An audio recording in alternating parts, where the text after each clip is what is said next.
Welcome to the Beyond Barriers podcast. If you're an ambitious woman who wants to advance in leadership, then this podcast is for you. This podcast is co-hosted by Nikki Barua, digital innovator, serial entrepreneur, author, and speaker, and Monica Marquez, senior corporate leader, ex-Googler, and diversity expert. From inspiring stories to cutting-edge strategies, you'll learn how to develop the skill set, mindset, and tool set to get future-ready fast and accelerate your success. Hi, I'm Monica, your host for today's episode. Who loves to hear feedback? Most of us cringe the moment they hear someone has feedback for them. However, Mary Pryshlak, Senior Managing Director, Partner, and Head of Investment Research for Wellington Management, is one of the few people I've met who equates feedback to being a gift. Mary has always been direct with giving feedback since she was a little girl, and she appreciates the same from others. She believes feedback is a valuable gift and uses it to better herself. That built Mary's character and made her an impactful leader. Mary also isn't afraid to ask others for help. She believes she can gain something from anyone she meets and has all kinds of mentors who teach her valuable lessons. Join us on this podcast as we listen to Mary's stories about authenticity and building great relationships and a solid, supportive community. Visit iambeyondbarriers.com, where you'll find show notes and links to all the resources in this episode, including the best way to get in touch with Mary. Welcome, Mary. Thank you so much for joining us on the Beyond Barriers podcast. We are thrilled to have you here. And I'm excited to learn a little bit about your background, because you are definitely in a space and in roles where there are few women and very male dominated, but you've figured out how to be successful and lead a very, fulfilling and successful career. So can you tell us a little bit about your story, how you found your way into, just financial world, and, what led you on that journey, and how did you land in the role that you are in right now? Sure. Thank you. Thank you so much for having me. It's great to be a part of the podcast. I guess I'll just start with a belief that I have, and that is feedback is a gift. Yes.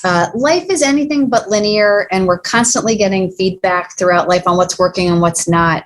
So what you'll see throughout my journey is I pay really close attention to all forms of feedback, how my body is reacting, friends, family, strangers, to things that are happening at work. They all help me grow as a person.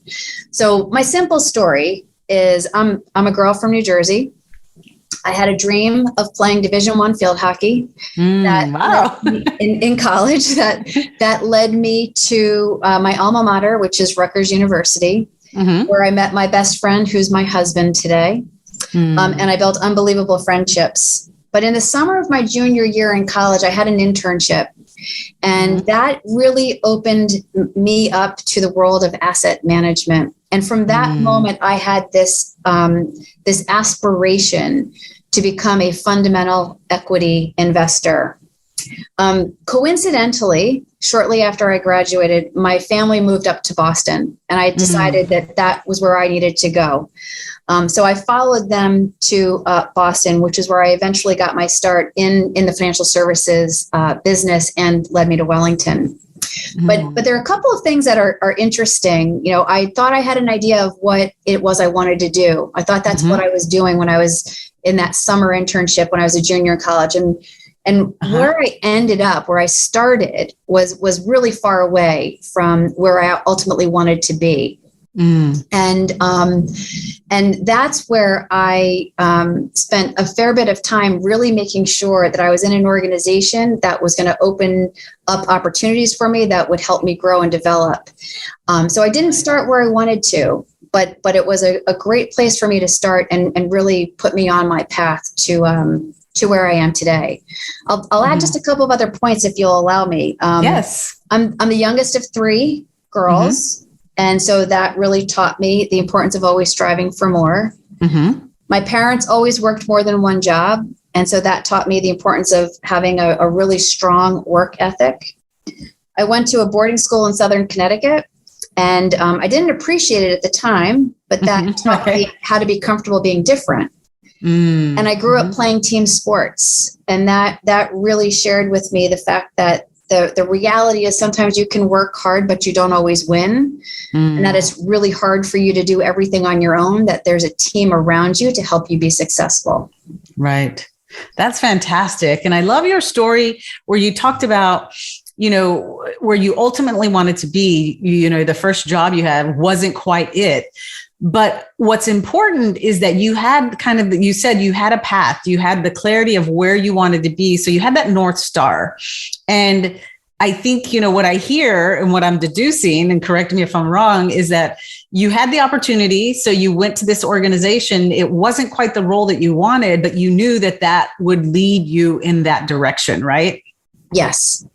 And so yeah, exactly. So, and I think that's so important. Clarity is so important because I think sometimes, a lot of the women that I coach and mentor, they don't really put in that think time around what is it that what is that North Star? And then they get tapped on the shoulder like, oh, you should do this role. You should do that role. You should go here. You should go there. And they kind of follow along, but they don't have that initial North Star. So then when they look up one day, they're like, how did I end up here? It's not where I wanted to be. Yeah. I think that is super important. So could you talk a little bit about, like you said, originally you wanted to go and play hockey and then you had this internship and it opened your eyes to some opportunities in another world. And then you kind of had your mark on where you wanted to land.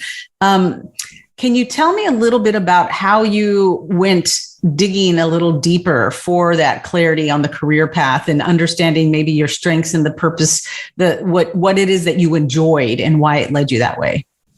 Yeah, well, I guess I'll start by saying that, clarity comes over time. And in the moment, it felt about as clear as mud. Right. And it's hard to let go of something that you feel so strongly about. And the first thing for me was really about letting go.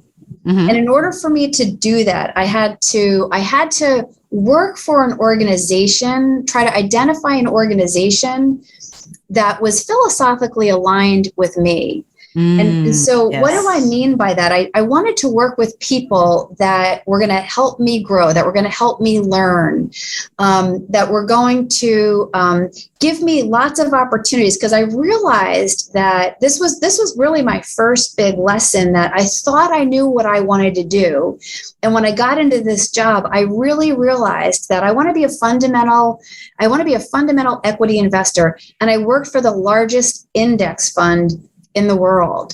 And so that contradiction was so clear to me. And the realization was, I don't know it all. And so I wanted to take a step back. I wanted to lean on the organization, be in a part of the organization that was a feeder for the rest of the firm, and trust that if I worked hard, if I was listening and I was learning, that I would be able to find different opportunities that would help me eventually get to my role. So I'd start with that by really letting go in those early days. It enabled me to see more clearly through the eyes of others who had more experience, what a path could look like. Right. The other thing I'll just add is when I came to Wellington, there was a point at time in my career where I had the opportunity to spend 2 years in London on an expat assignment. And that was another really pivotal moment for me, because that's where I first thought that, you know what, I might actually want to go into leadership. I might want to go into management. And it wasn't until that point in time where I saw myself in a different role, potentially saw myself in a different role. So when I ended up coming back to Boston from that London expat assignment, again, these doors were opened up to me because I had opened up my thinking around what the opportunities were. I think that is such an important point that you made in terms of, in hindsight, you realize that the opportunity in London was a pivotal role. But in that moment, there's a level of uncertainty. There's a level of fear of like, I'm going to leave where I'm comfortable. I'm going to leave my home, my, a family. And I'm going to go to London and do this opportunity. What helped you did you have any fears, any uncertainty? And what helped you kind of push through that and say yes and just take the opportunity? Well, the irony of this is that I absolutely wanted to go to London. It had been a dream of mine for so long. And when the opportunity presented itself, I would argue that it wasn't the right time for my family. And so my daughter was just entering high school. And so it was a really important time for her. So we had, as a family, a decision that we needed to make as to whether or not and how we were going to approach that. But I guess this idea of really not giving up on your dreams was kept playing over and over in my head. And I didn't think about the challenges that I would be presented with, because I was so excited just about the opportunity that when I ended up getting to London, I'd been visiting there for over a decade. I would have said to you before I went that London felt like home. But when I got there and I was living there, it's a little bit embarrassing, but I have to admit that I experienced a little bit of culture shock. There are some things that are slightly different. That, again, this idea of opening yourself up to other people's perspectives, I had to learn that in the first 6 months to really then appreciate and embrace that experience. That's so insightful in terms of, I think people, they, I guess, underestimate the amount of culture shock that you can experience. And because you're like, oh, well, this is a country where they speak English, we can understand one another, whatever it is. But you get there and you realize that there are subtle nuances that are significant, right? Significant in the way that they do business or that can impact.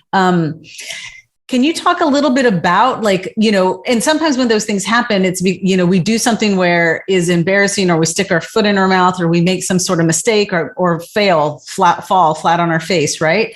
Can you talk a little bit about when you did have kind of those moments of like, oh my God, I can't believe I did that, or what you would consider a failure, a setback? How did you overcome that? How did you handle that situation? Yeah, I mean, I think it's a really challenging and tricky topic because I start from the position of really trying to, now I can say this after many decades of experience, but I'm really trying to reframe how I define failure. And I think the first step for me is reframing it, because that word failure in and of itself, it feels so heavy. It takes on a different life of its own. Has a negative connotation that we immediately put to it. Yeah. I mean, if you look it up in the dictionary, it's like lack of success. Like, okay. And so and then if you personalize it, like I did something, I put my foot in my mouth, like then you personalize it gets even heavier. So how do I think about overcoming this? I do try to really think about, I try to take things in small bites. I do a lot of self-reflection. Self-reflection is both a blessing and a curse, because you can always find ways that you could say something better or differently. Right. And I really try to keep everything in context and perspective. And so if I've offended somebody, I want to apologize. I want people to know what my intention is. And if it's just a life lesson for me, then I really want to make sure that I'm being fair to myself, right, and not expecting some form of perfection when being perfectly imperfect is okay sometimes. Right. Absolutely. And I love that, perfectly imperfect, because we can get lost in the perfectionism, right? Every time we're trying to perfect something, ironically, what people don't realize is that we tend to procrastinate when we're trying to make something perfect, right? Or we hold out until we think it's like absolutely like perfect. And other people see it as like, it took you too long. You couldn't decide, whatever that was. So I love that you're embracing perfectly perfect. And I agree with you 100% that we have to reframe the way that we associate failure with negativity. So I like to say, to me, failure is learning. It's a teachable moment, right? Yes. And you can learn lessons from it. You said something. Yeah, go ahead. I was going to say that's a great point. And that goes back to the first thing we were talking about, where feedback is a gift. Yes. And so failure is a form of feedback. And I want to approach it from an embracing perspective rather than it's a punishment or you've done something wrong. And we were going to that same point. You'd mentioned earlier how feedback is a gift, and feedback is something also that a lot of the women, and we coach and mentor, cringe when they hear the word feedback, but not realizing that part of the reason we get held back or that we fall back is because we're not getting that candid feedback in order to grow.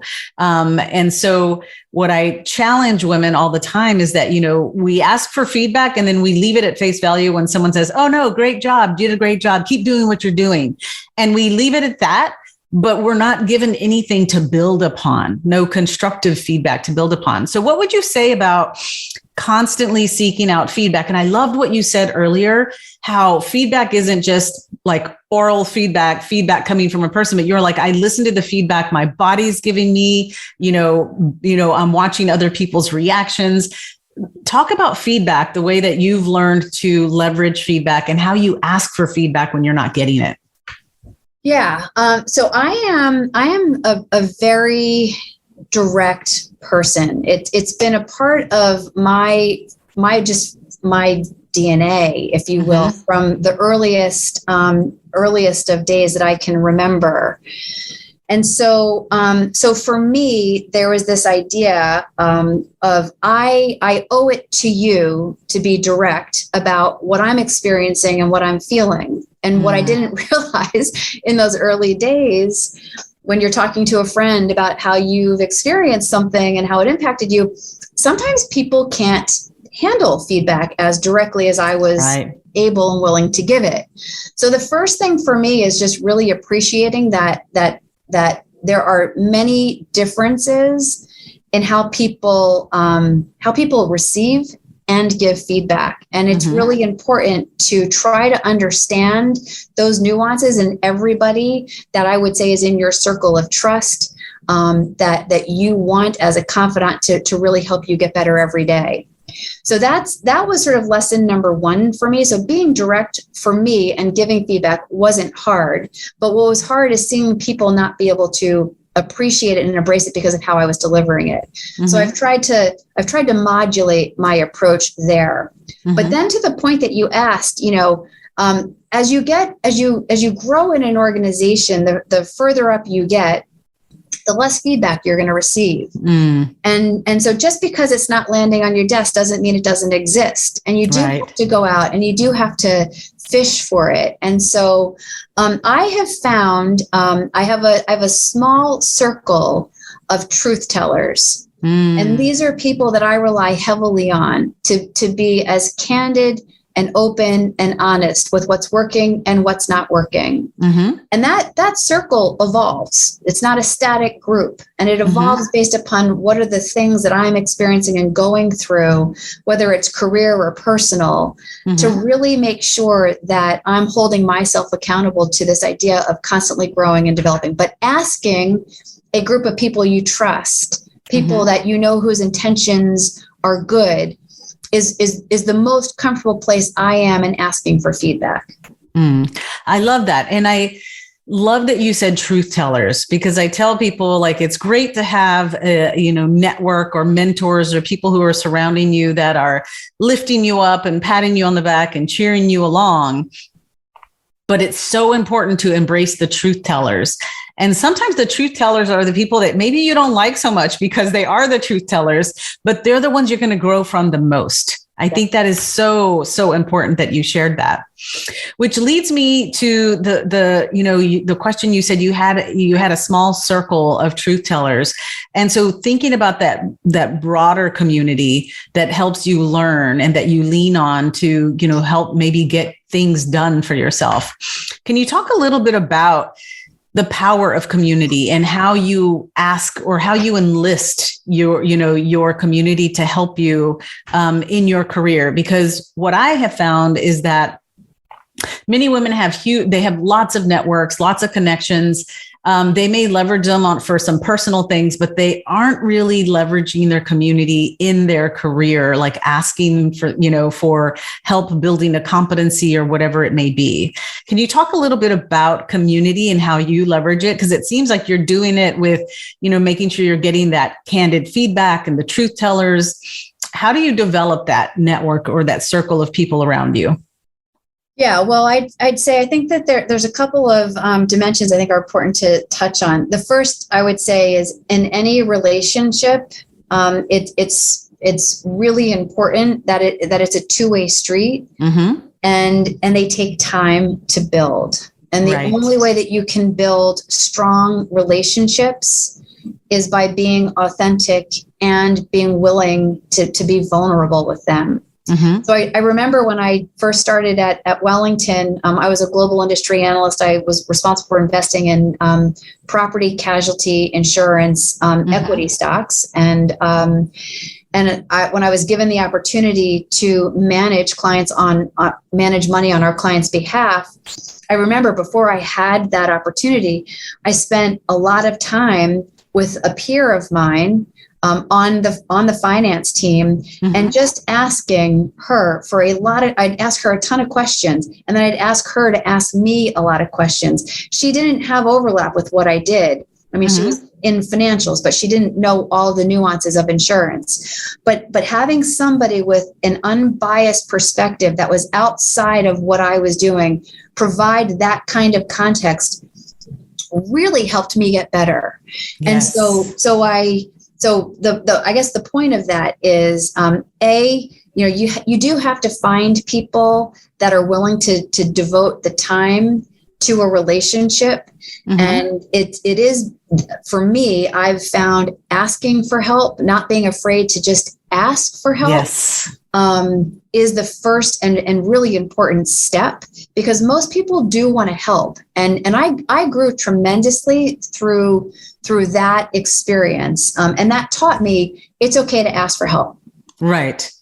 Absolutely. And I think that was so important and powerful that you said that asking for help doesn't mean that you're any less smarter or any less, capable of doing the job. It's actually smarter because you're going to get it done faster, rather than spinning your wheels trying to figuring it out on your own. And so I think that's really, really important. And what I've deduced from you sharing is that you do leverage your network, but I loved what you said is that circle doesn't stay the same, that you're intentional on developing relationships that are, the mentors and the people who got you here aren't the ones who are going to get you there.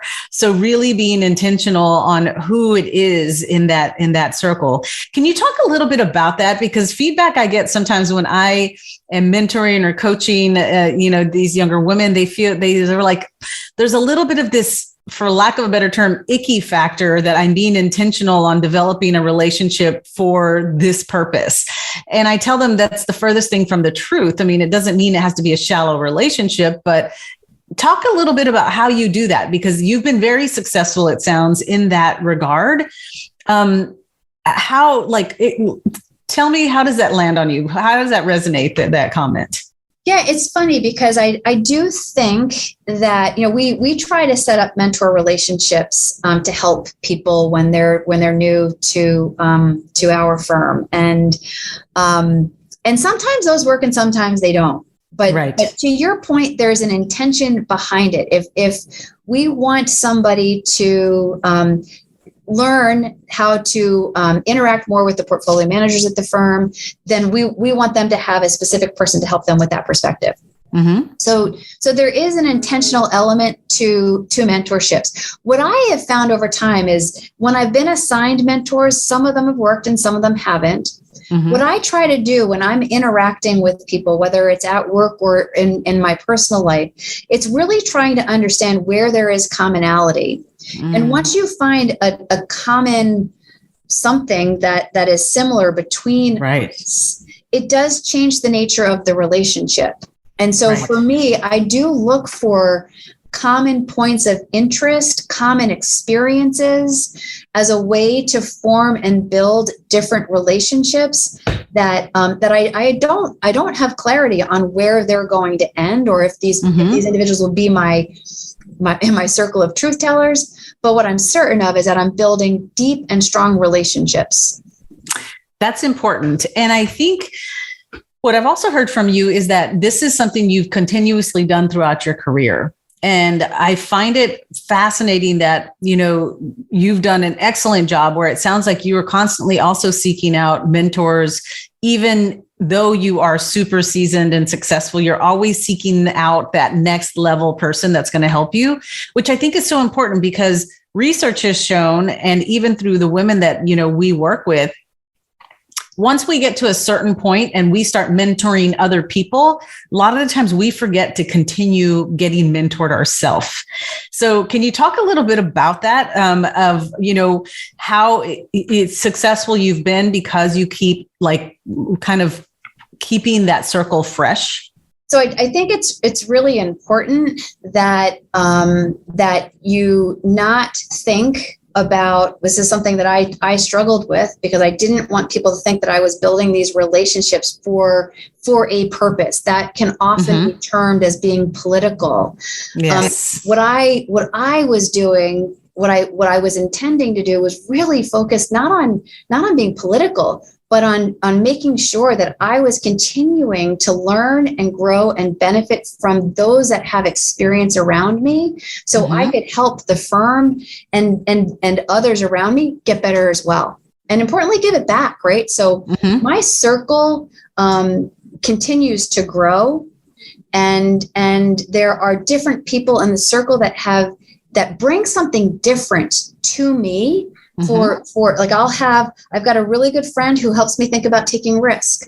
I've got a really good friend who helps me think about the pros and cons of making a decision. And again, my friendships aren't deliberate for those purposes, but what I found is I'm leveraging what they're strong at to help me get better at that as well. I love that. I love where you have done enough kind of self-introspection to know what your strengths are.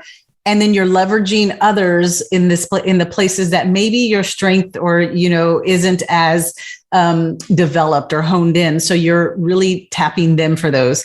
I think that is phenomenal. And I think it's phenomenal in that you are realizing you don't have to do it all alone, and that you're better in getting that, insight from somebody else, and you get it done faster, and you end up coming out with better solutions. What if you could pinpoint the invisible ceilings limiting your success? Imagine having clarity on your strengths and barriers so you can take action and gain unstoppable momentum to advance as a future-ready leader.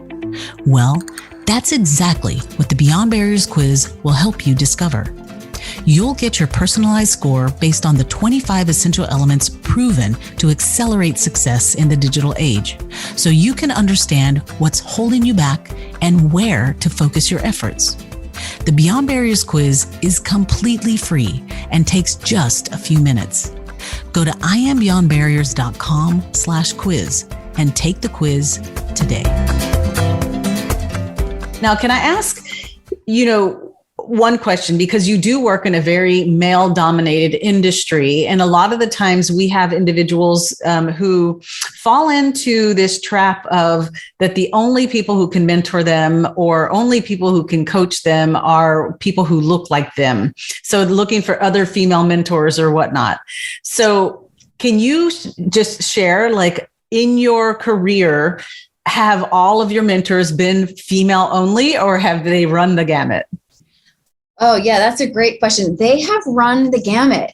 And I do feel fortunate in that regard. I have had some really great male mentorships that have helped me. There's one in particular. I remember as an analyst, I do a lot of deep dive analysis and analytical work on companies. And this particular individual had a particular style, which was more growth than what I was used to experiencing covering insurance. And through that mentorship, they really helped me broaden the types of companies that I was able to look at. That's a different kind of mentorship. So I think you can learn from everybody.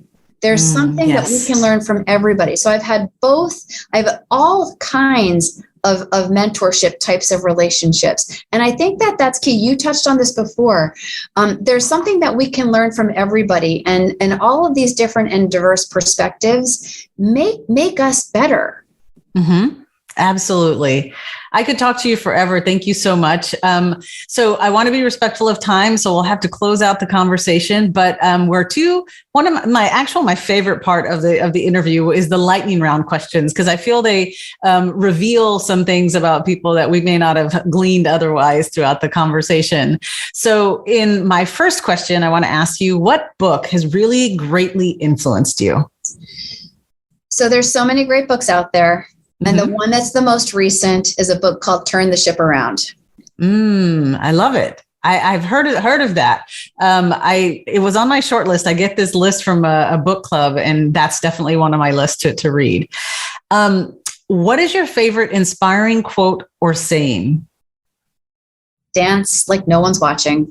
I love that one. I do that quite a bit. I actually dance when no one's watching, and dance like you wouldn't want to see. So, what is one word or moniker that you would use to describe yourself?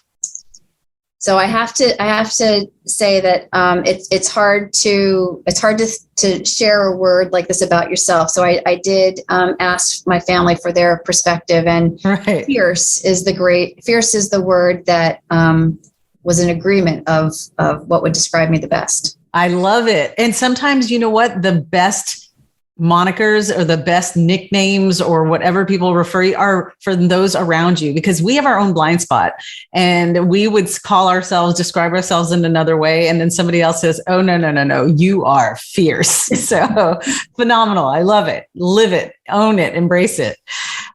What is one change, one habit, behavior, action that you implemented at some point in your life that made your life better? I would say running, and in particular, running with my daughter. And if I can say two things, so that working out and carving out time for myself was critically important. And the second is making sure I surround myself with the right people. That's so important, because it is actually true that I truly believe it, where you are the kind of the average of the 5 people you surround yourself by. So you have to be intentional. I remember hearing my mom say similar sayings, and I'm like, whatever. And she's like, you have to pay attention to the crowd that you're hanging out with. And I'm like, you are so right. I totally believe her now.